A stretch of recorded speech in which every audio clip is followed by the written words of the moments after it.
Welcome, everybody, to the ShopNotes podcast, a weekly woodworking podcast. I'm your host, Phil Huber, and I'm joined today by my husky helpers, John Doyle and Logan Whitmer. Today's episode is entitled, What Grinds Your Chisels?, our annual summer curmudgeon episode. So you'll want to stay tuned for this one. This episode of the ShopNotes podcast is brought to you by Woodsmith Magazine. Woodsmith Magazine has been the trusted source for all your woodworking information for over 40 years. From tips and techniques to furniture projects to shop projects, you'll find it all at Woodsmith Magazine. Subscribe today at woodsmith.com. You had to drop husky helpers as soon as I take a drink of soda because that almost went all over. Can't lose another keyboard. Oh my god! Yeah, I'm through my keyboard quota for this year. My first one was lost to a drip of guacamole. That ruined the Mac keyboard. So I just for those of you who weren't inside our weekly chat that we were doing, was Logan had brought up the term husky, which reminded me of some little construction figures that I had when I was a kid.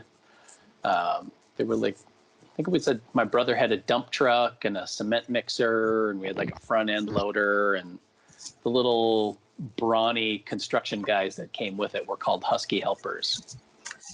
Mm-hmm. Humongous, like 1920s mustaches and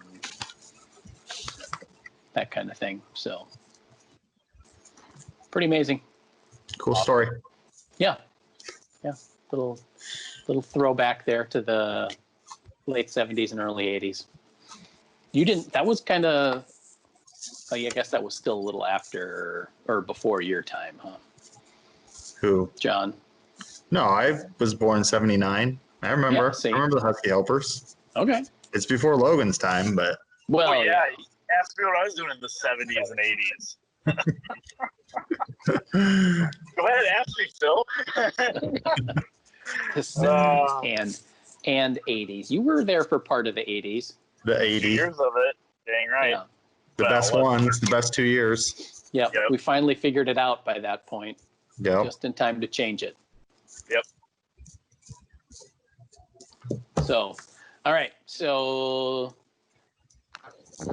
here's the topic of the day is, what is it? I mean, like the three of us, we can agree on the fact that we enjoy woodworking in spite of the anxiety that it can sometimes cause, especially when cameras are rolling, frankly, when you're bound to cut the angled dado on the wrong side of the piece, or glue doesn't go back together how it did when there was no glue on it. Right.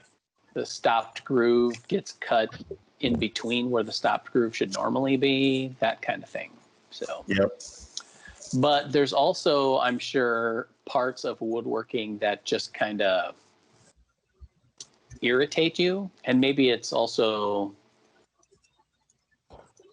this parts of woodworking that can be irritating or maddening. Okay. Put it at that. I'll tell you what my number one is. Yeah. If we're airing grievances, it's miters. It's miters. I don't like them. Not a fan. Because you can't cut them right, and then even when you do, they eventually open up. They don't stay right. Sure. So that's number one on my list. I don't like miters. Okay. I'm putting it out there. I'm going to put miters on blast. I'm going to step in line behind you on that one because we've written all kinds of articles on cutting perfect miters, whether they're flat miters or box miters or whatever. And, the cover blurb kind of writes itself, master the miter or whatever. But you're right. I think the part that gets me is no matter what tool you're using to cut miters, it's like you set the tool for your 45-degree miter, make a test cut, and then spend the next hour and 45 minutes making sure that it really is 45 degrees. Right. and then you get the first miter figured out, and then it doesn't work for the next one, and so on and so forth. And it's hard. Okay. Yeah. I'm just going to say it. Yeah. So. Well, we did that. I don't know if is it the current issue, the candle lanterns, where they're solid pieces of wood with a cutout joined by miters. In the magazine, we showed cutting them with the table saw. No, actually at the router table using a chamfer bit. And ordinarily I like doing that with thinner pieces because you have, like it's a chamfer bit, 45 degrees. But we did it for Video Edition, our Woodworking Essentials video product.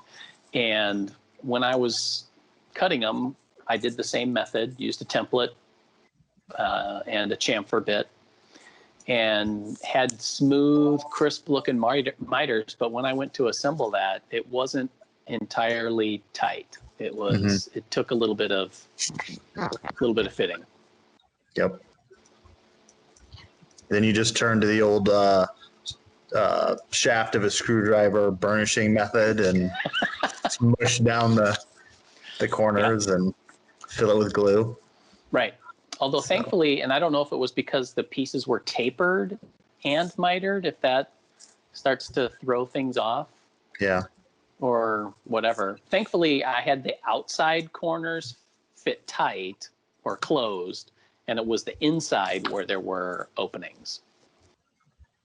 So, you just put more glue in there, and then you just call it good. Logan, where do you stand on miters? I hate miters. No, so I find personally, doing large miters tends to be easier than smaller miters. So the poker table I wrapped up a couple of, probably a month and a half ago, I found it was much easier to do a large miter, not to that scale, but to a larger miter, because you can actually use a hand plane to really fine tune them. Sure. So like, on a big piece, those ones were 8 inches by 3.5 inches thick. Was my stock size, and cutting a 22.5 degree angle on that. The angle was fine. It was the deflection in the miter saw blade that caused me issues.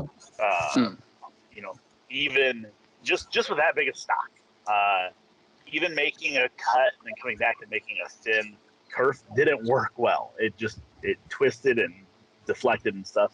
So I found it was a lot easier to fine tune that type of miter with a low angle jack plane, and you can just really flatten it out and made it work really well. Picture frame, I freaking hate like mitered picture frames. My wife had me make a couple of them probably 2 years ago. It was the dumbest thing in the world. I won't tell her that. She doesn't listen to the podcast, so I don't mind saying it, but I almost vomited when she asked me to make them. Because, miters suck. Like, I don't know. Not a fan. She's right behind you.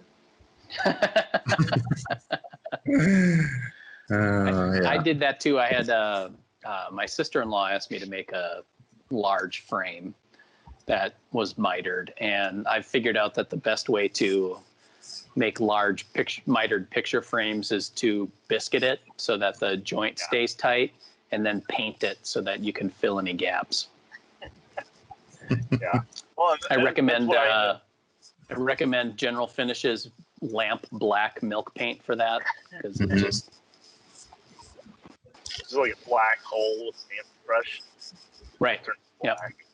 No, that's what I did with the poker table ones. Is I pinned them with all thread, like 4-inch long all thread pins, and just epoxied it. I'm like, ain't never gonna open up now. So yeah, I hate miters. But no, it's funny because I was in the shop this morning briefly after dropping my kids off at daycare, and this topic popped in my head because I'm in our shop, okay, picking up something that I will show you guys in a little bit. The only thing I've worked on this week, but I was doing something, and it's a twofold twofold response to what grinds my chisels. The first is exotic woods. Okay. Now, I'm saying exotic woods for all of our listeners that are in the U.S. Some of our listeners that may not be in the U.S., they may be domestic woods, and I'm sorry, and I apologize. But I was ripping some thin strips off of some Wenge, some Paduke, and some Red Heart. Freaking splinters. Oh my God. Like, just that dense tropical wood. They're nasty. They're bad. I love them, and I don't mind working with them, but just the splinters off of them is ridiculous. Mm-hmm. Right? They're like poison tipped. Oh my God. Like, I have a couple of my fingers that I just haven't brought myself to dig out because I don't want my wife to see me cry. Like, they're bad. And this is a safe place. Oh, yeah. So it was like, oh my gosh.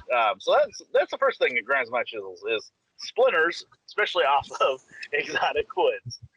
Now the second is, and I'm gonna preface this by saying, I feel like I am about as American as you can get, as far as I love America, right? Okay, and now there's some stuff we do wrong here in the U.S., but for the most part, I love America as a country. Now, I'm not bringing politics into this at all. However, one of the stupid things that we do in the U.S. is we use the imperial measurement system. Okay? Oh, you did Yep, it. Here we go. I'm saying it. So the stock I was ripping this morning was it needed to be 7 millimeters by 7 millimeters by 250 millimeters. Okay. Now some people may know what I was ripping, and I'll show you in a little bit. But I looked all over in our shop for a metric measurement tool. Okay. There was just one ruler to be found that had, it was a Bridge City one. It had the imperial on one side and metric on the other. Now, did Mark have it? He did have it, but I don't think he was using it. But I do want to get your guys' opinion on this because I think it's interesting. Because anybody that's looked at the metric system, which I think everybody's familiar with it, it's a very, very simple system, right? Mm-hmm. You have everything is a denomination of 10, right? So it's like 10 millimeters to a centimeter. It's just everything makes sense when you think about it. The imperial system that we use in this country, and there are a few other countries that use the imperial system, it makes no sense. Like, let's divide an inch into 4, and then let's divide those 4 into 2. You know, we have eighth inch. Like, it doesn't make sense. So, if there is ever a politician that their campaign slogan is, "I'm going to bring us to the metric system," they get my vote. I don't remember. Phil, you probably remember this. Was it in the 80s when we were in school? They tried to switch to the metric system, and they were teaching us the metric system, and I think eventually they just abandoned it because I don't know. It takes too much. It's too hard to switch. Right. Because we already have all of our stuff is imperial. And it's 12 bushels to the hogshead, and that's good enough for me. Yep. But do you guys agree that it's an easier system? Yeah. If you learn it from the get-go, it's easier, and then it's just we've gotten in this far, and we're stuck. We're in too deep. Yeah, you can't turn it around. Got to go around the horn. Yeah. It's ridiculous. Like, I don't know. That's what grinds my chisels. Yeah. And another thing, not woodworking related, I'm sitting here because there's one buzzing around me. I have my bug assault shotgun sitting here. Is that street legal? It is. I hate wasps, okay? I don't mind bugs. I'm not one to go out of my way to kill anything just to kill it. Like, I'm an avid outdoorsman, conservationist. I will not kill spiders that are living in my house, okay? Mm-hmm. They don't bother me. Wasps serve no purpose in this world.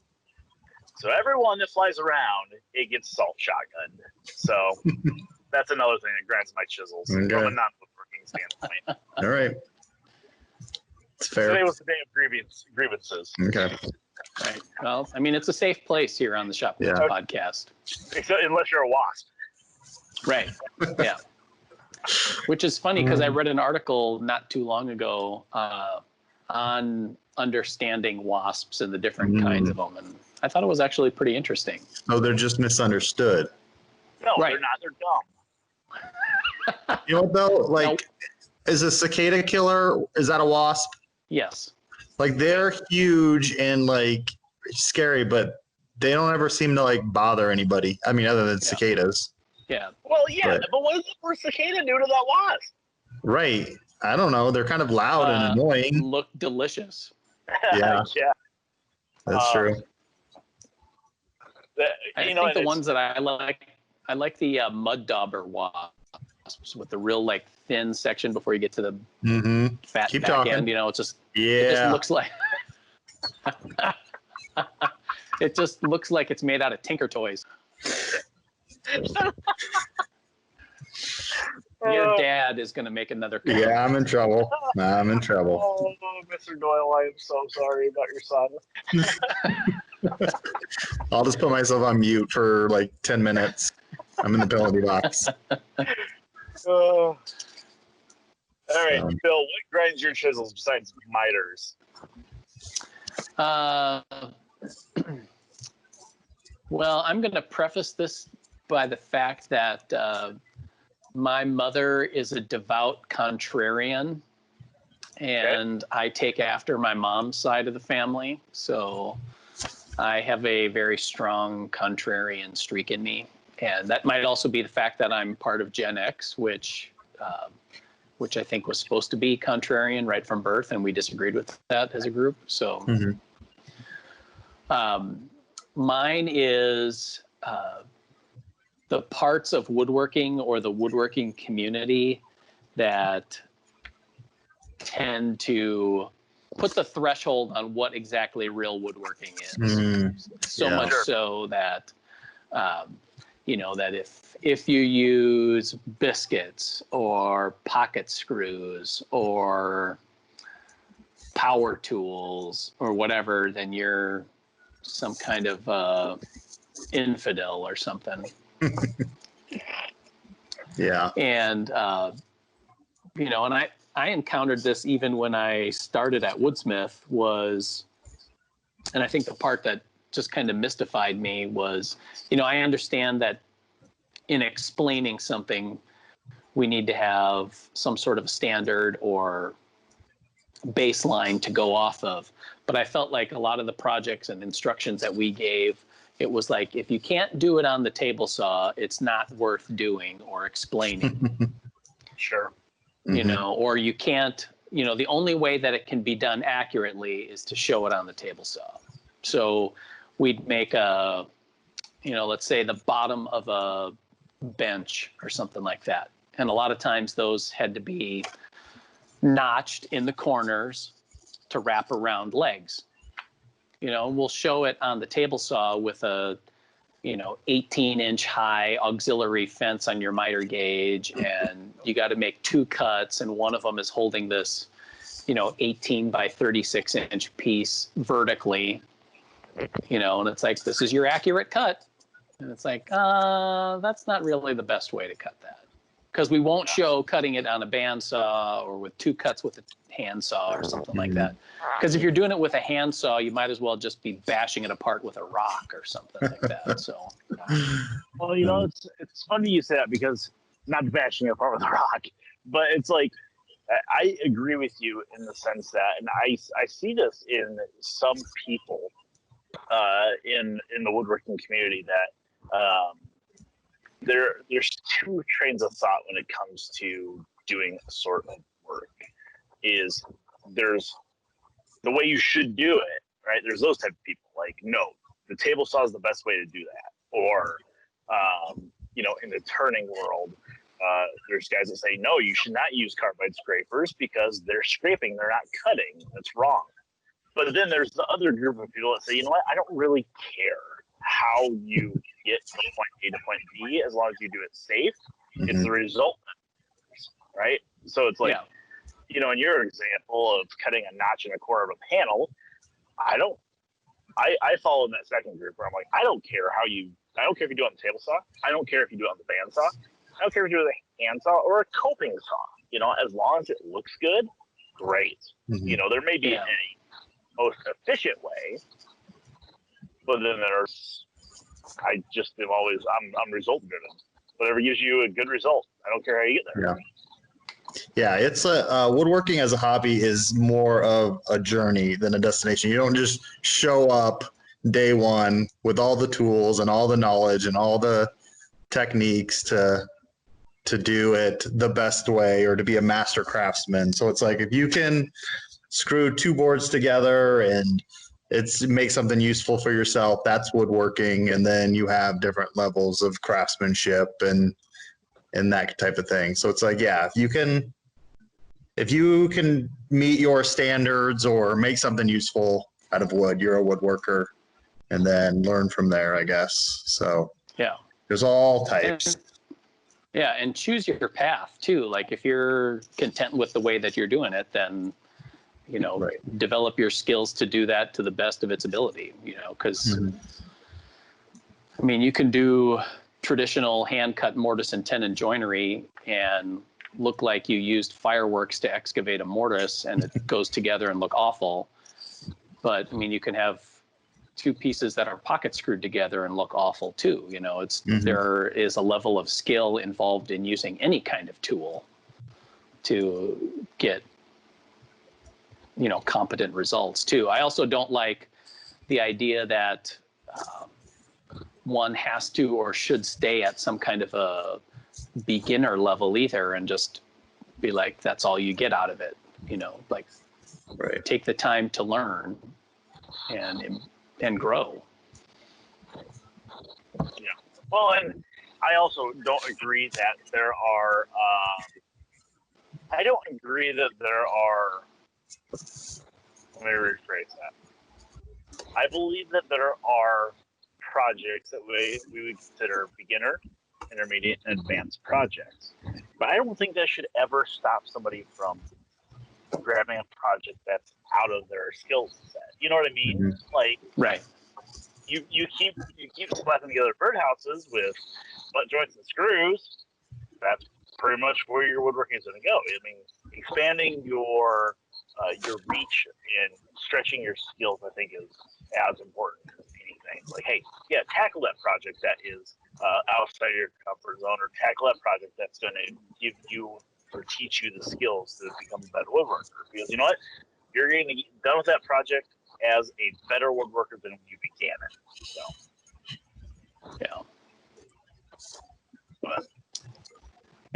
and I think part of that stems from just my own, you know, like when I started, I'll admit I wasn't that knowledgeable of a woodworker. I had more of a writing background than I did woodworking. I loved the craft, but I hadn't had a chance to practice it in a dedicated way for as long as some of the other people on staff. And so I'll admit to feeling a little imposter syndrome on the fact that I, you know, wasn't a real woodworker.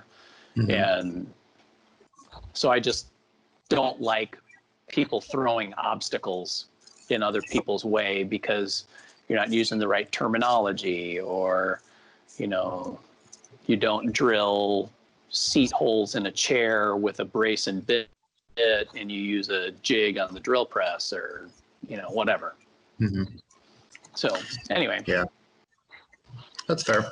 You know what else I discovered? Grinds, fills, chisels, exclamation. Oh, here we go. Punctuation. For our discussion today, you knew it was coming. Yep, we're coming airing it out. End of the issue for the magazine, and I get to be the last one in line for reading articles. And for the most part, I've turned into someone who knows that English is a growing, evolving language, and to be prescriptionist on it is a little too rigid. But That being said, I feel like the quota for an article for exclamation points is 1. Mm-hmm. You get 1, okay. you use it wisely. Okay. So what's the second hierarchy in an excited statement? What's that? Like, hey, so I write an article that I'm super excited about 2 sentences. I want to emphasize them, right? Right. I get 1 exclamation point. What do I do with my second one that I need to emphasize the sentence? Mix in an interrobang or something, you know? There you go. Yeah. You write it in such a way that sentence is super strong. I'm going to go And the John route and all caps it. Yeah. All caps. For a while, this was before I was at Woodsmith. Both Woodsmith and ShopNotes allowed the selective italization of words for emphasis. Sure. Yeah, I can see that. I used to do that quite a lot. I haven't done that in a number of years, but when I used to write stuff, I would italicize as well. Yeah. So I don't know. I think you could set it off with an M dash. That would be legit. Yeah, Okay. I can see that. Okay. I'm gonna go like red font or something. Okay. There you go. I don't think our creative art team would have an issue with that. Use magenta. Yeah, Yeah, 100% Straight magenta. Yes. Yeah. Nice. Yeah. Yeah, I found that I use ellipses a lot. Is that the plural for ellipse? Yeah, ellipses. Yeah. I don't know. That's my thing. I 3 do dots. too. I don't know. But just because My wife does that too, but I think that's always her saying, "What the heck are you doing?" Mm-hmm. I think I just do it for comedic timing. Right. Like wait for it. Some of my writing for a few years, I tried to force in the proper use of the semicolon. Oh, sure. And it sure. just that had people just totally flipped upside down. They didn't know what to do with it. But you just keep at it because eventually they're just going to be like, fine, whatever. It just. All right. I'm going to keep going with my exclamation points. That's what Okay. wait for this conversation. Let the peacock fly, I say. Yep. Just keep pounding him down Phil's throat and he'll eventually give in. And They'll just be like, oh, whatever, just let it go. I don't care. It's too late in the issue. It's gotta go. Man. All right. So what are you guys working on? We finished up what? Last week? Was that last week we were finishing up Red on the TV show? Or was that 2 weeks ago? It was 2 weeks ago. 2 weeks ago. I had a week of vacation in there. So what are you guys working on? Well, I finished up my box joint jig. It's ready to go. Yeah, baby. Watching. ShopNotes, what, 62 is that from? Yeah, I think so. With more fences to be added. And so maybe we'll try that out next week when we're building our toolbox. Yeah. We'll see. Yeah. I think what I like about that one is that it's adjustable without being like in a modular way. Mm-hmm. You know, because a lot of box joint jigs have some kind of adjustable key and sliding system, and it just ends up being a little too clumsy. And yeah, it's nice. It's just, you know, you got your typical fence and then little adjustment screw added on the end that you can, you know, nothing overly complicated. Just got inserts that you can change in and out once the fence gets too chewed up. And so, yeah, I like it. It's simple but effective. Yeah. Because I think, you know, people, you know, whether it's a shop-made one, and we've done shop-made ones that are infinitely adjustable, and then there's a bunch of commercial ones.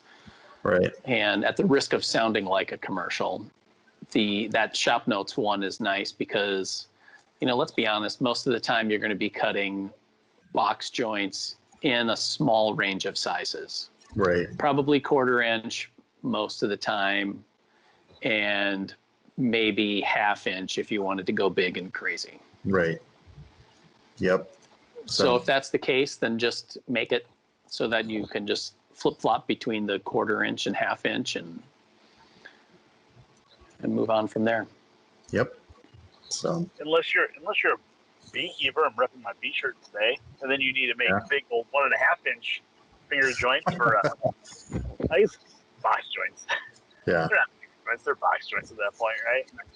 So do you do those on the table saw, or do you use that finger joint jig when you're making your bee boxes? I do. So I actually don't do finger joints for box joints. So my progression of beekeeper was dovetails. So I did a dovetail hive, and that was a terrible idea. It took forever. I mean, I did 16 boxes that were all dovetailed together. It was terrible idea. So the next year I got smarter, and I said, I'm not gonna do dovetails. I'm gonna do box joints, finger joints, right? Mm-hmm. So I did it on a Saturday in the shop at the magazine, so nobody would see me doing this. But I clamped like 13 fronts together and ran them all through the data plate at once. Like, it was amazing. It worked terribly. It was not very good. So now I'm actually I've started to take the advice of our state apiary, who comes out to do like hive inspections and stuff. And Arvin's been doing it for 60 years. I mean, the guy's in his mid-80s now. But he has always built his beehives just using rabbets and screws. So that's what I do. I'm not worried about it. I do medium boxes, so I don't get real big bees. Super, like 70 or 80 pounds. They're only 35, 40 pounds at most. So I whip out a bunch of them in a very short period of time. So your woodworking progression, you started out with dovetails, then to box joints, and then to pocket screws. For my beehive, yes. Yeah. That's what I'm saying, John. Okay. It's like devolution, yeah. Yeah. Yes. But no, there was somebody that came out with a bee box joint jig, a beehive box joint. Was that Lee Valley or Rockler? Somebody came out. Lee. Was it Lee Valley? No, Lee. Leith. Yeah, Lee jig. Yeah, that's what it was. Yep. So. Yeah. But did you ever try that one? Because I know we had it in the office for a while. Nope, I did not. Should have, but I didn't. Okay then. So, my little project I was working on today. So I ordered a new tool a couple of weeks ago, and it's actually been in our video studio. So I was cutting these strips this morning to use in this thing. For everybody that can read, I don't know if that's Maynard characters, what they are, but it is the Chopstick Master from Bridge City Tools. So Bridge City had a sale a couple of weeks ago where the master was a pretty good price. And I thought, this is a great, fairly inexpensive way for me to make a bunch of Christmas gifts, right? So I'll make everybody, a bunch of sets of chopsticks for Christmas. So I ordered it, showed up, and I dropped it in our video studio. And if I told my wife that I ordered it that long ago and didn't open it and use it, she wouldn't believe me, because I'm the type of guy, if I buy something, I'm opening it in the truck as I get into the parking lot. Right? So I grabbed it and cut some scraps of some Wenge Purple Heart Duke that we had, or Wenge Red Heart Duke that we had in the shop. And I used it for the first time. So this is the actual jig for anybody that's watching our video on YouTube. So this is a jig. Okay, like a track, and it comes with a plane that has a little writing system. It basically sits in there, and there's a bunch of different adjustments. It's actually really easy to use. It looks very complicated when you get it out of the box. It's super easy to use. And I made these guys. These are super cool.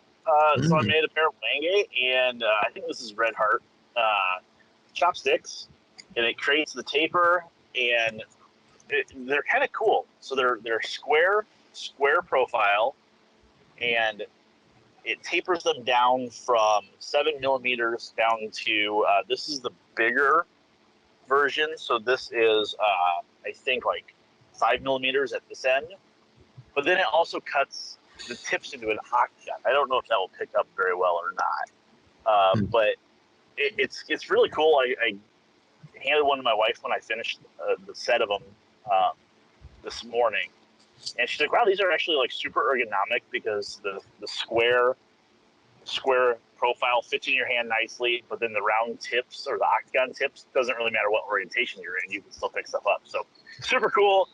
I'm super excited to make a bunch of chopsticks with this. I think I'm gonna try to do some stuff on Video Edition. You can even cut little finials on the end there, little diamond finials. Very nice. Yeah, so this was fun. I'm gonna play around with this a little bit more, see if I can make some more of these guys. I might make some. These are what they call the Chinese style chopsticks. So they're pretty fat on the ends still. I guess the other style is, and I only know this from reading the book in here. The Japanese style tapers down much thinner. So the Japanese style goes to about half as thick on the end. So I might try some of those too. But yeah, it was kind of fun. I'm pretty excited about that guy. Cool. Well, I'm glad it worked out, because I got to tell you that when I first saw that, it totally looks like something you'd see on an infomercial. Oh, it does, completely. Well, and what's funny is when Bridge City Toolworks came out with this, and I might be correct about this, but I'm pretty sure this little block plane, and anybody that doesn't know Bridge City Toolworks, they're very expensive. They have some very highly engineered stuff. Everything's like CNC, aluminum, and it's all very well engineered. But this little block plane that comes with it, if I remember right, was like $300 by itself. But you could buy the kit with the chopstick master for like $270. I mean, it was cheaper to buy the kit than it was to buy the plane. So, but yeah, it's very cool. I think when I get in there for Video Edition, I think you guys should mess around with it and see, 'cause it's pretty fun. So, cool. Yeah. And then, so this last weekend too, I went over and I just had some stories. It's rather embarrassing. I went over and I had a guy contact me and said, "Hey, I know you have a sawmill. I'm interested in having you come out and saw a white oak log that's in my backyard." Okay, no problem. So I kind of gave him my whole spiel on pricing and stuff. And being a yard tree, I know there's probably going to be some form of metal in it, right? So I got to this guy's house. The guy's name is I think it's pronounced Lebier, Costa Rica originally. Now lives in Des Moines with his wife and kids. Super nice guy. But he had this white oak tree taken down a couple of years ago, 5, 6, 7 years ago, and the outside was starting to rot pretty bad, which is how long it's been down. Which white oak doesn't rot, right? So anyway, long story short, we spent the day slabbing up this tree. I went through 4 blades total because of how much metal was in there. But you guys know, my wife and I do this thing called intermittent fasting, okay? Where we don't really eat we only eat between the hours of 3 p.m. to 7 p.m., okay? And part of that is when you're out in the heat and you're drinking lots of water, as I was, sometimes your body can tell you that you don't want that water anymore very quickly. So we just got done cutting this log, and this was last Friday. It was 1,000 degrees out. Yeah. And he was talking to me. I'm like, "Excuse me 1 minute while I walk to the back of your lot and empty out all that water that I just drank." And he's like, "Oh man, are you okay?" And I'm like, "Yeah, I haven't eaten anything, and I just drank way too much water way too fast." So, needless to say, that was rather embarrassing, and now I'm sharing it with all 20 people that listen to our podcast. Mm-hmm. They won't tell anybody. No. So, but it was awesome. I mean, I will say, this is it's a weird trade-off as you're sawing yard trees, because that white oak, it was beautiful. It was 36 inches in diameter. It was huge. I mean, not huge, but it was big. It was heavy, and it produced some very nice lumber. But at what point do you say uncle and you stop throwing $30 bandsaw blades at it? You know what I mean? Because it's like, I didn't even count how many nails we hit. It had to have been over 20. I mean, it had to have been over 20. Yeah, and we just got to a point where it's like, well, you know what? This is our last blade. Let's just keep pushing it. And it was not good. My friends at Norwood would not be happy if they saw me pushing the mill like I was with that blade in it. It was basically like trying to cut with a rubber band at that point. But it's like, you know, there has to be a trade-off somewhere. I just haven't figured out where that is. It's like where you just throw in the towel and say, no, I'm not going to cut that tree, you know? I know a bunch of people won't even cut a yard tree because of that. Yeah, and that's true. A lot of professional sawyers will not. They'll say, no, I don't want yard trees because there's going to be some form of metal in it, whether it was a for sale sign or a treehouse step ladder at some point, something like that. Somewhere there's going to be metal in that tree. However, it's kind of a weird thing when somebody's paying you to come to their yard and cut a tree for them, and they know up front, hey, as soon as we hit metal, that's a $25 blade. And I do always tell them, hey, look, we've hit metal. The blade's still cutting okay, but your board may be a little wavy now. Do you want me to switch my blade out, or do you want me to keep cutting with this blade, knowing that we might hit more, but your boards are going to be a little bit lower quality because of it? So I guess at that point, I always leave it in their hands. But man, it's sad when you get a box of 10 blades that is, $250, $300 for the box, and 4 of those go away in one tree. Yeah. God. So.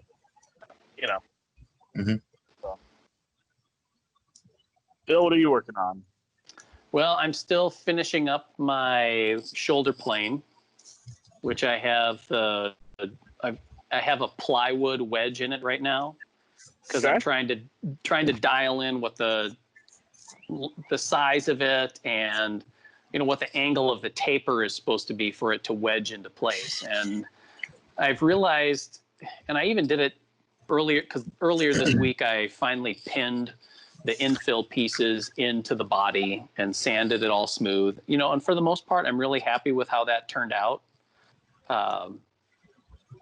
That went pretty well. I think the blade, the rear infill piece, kind of cocked up a little bit when I was pinning it in place. So now I don't have the perfectly flat bed that I had when I was mocking it up. So I'm trying to, that inside in between the two sides is just under a 1/2 inch wide. So trying to chase down inconsistencies in there to get a flat level bed is now that much harder, trying to, and then do you use chisels? Are you using files, and then files taper. So you're trying to just, figure out exactly where you need to remove material and how much you should remove, and visibility is kind of tight. And then, so I think I have it reasonable now. When I put the wedge in there, I get the blade pretty tight. So that part's nice. And now it's just trying to figure out the ergonomics of what I want that back wedge shape to be so that I can, when I'm using it, it's going to feel comfortable and not get in the way. So anyway, it's been pretty exciting to do it, and I'm ready to actually have it in use. So to see it at this point where it's almost complete is pretty fun. Yeah. So are you going to leave it, you leave it all shiny like that? Or are you going to age it? Or are you going to scotch brite it or what? I'm not sure. I only sanded it to 220, which left it pretty shiny. But even in just a few days that after I sanded it, it's gotten a lot duller or more satin or whatever.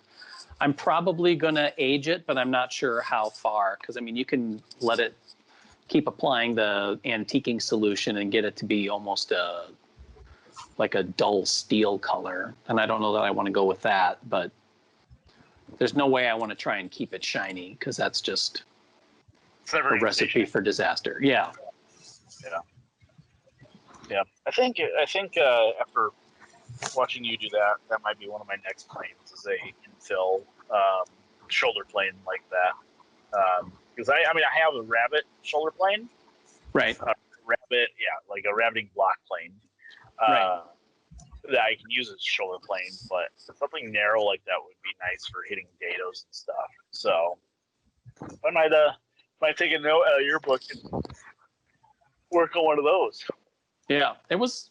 I mean, I had tons of fun doing it, and I learned a lot about being careful, and